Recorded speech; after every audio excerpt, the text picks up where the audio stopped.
কেনেকুৱা ৰাজনীতি বিচাৰে সেইখিনিও আমি পৰ্যালোচনা কৰিব লাগিব। বৰ্তমান বিৰোধী কেনেকুৱা ভূমিকা হোৱাটো অসমীয়া ৰাইজে বিচাৰে। বিৰোধী অসমত লাগে নে নালাগে?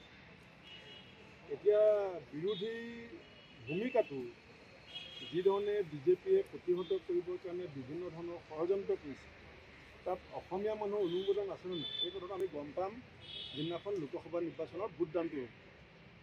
গতিকে আপুনি মই বেৰোমিটাৰ নহয় যে কংগ্ৰেছৰ ক'ত লাভ হ'ব ক'ত লোকচান হ'ব ক'ব।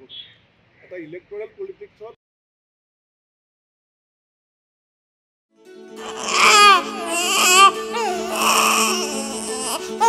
অভিনন্দন, আপোনাৰ এজনী ছোৱালী জন্ম হৈছে।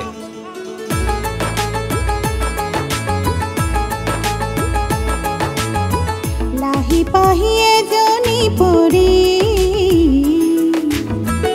আহিলে ঘৰখন উজলি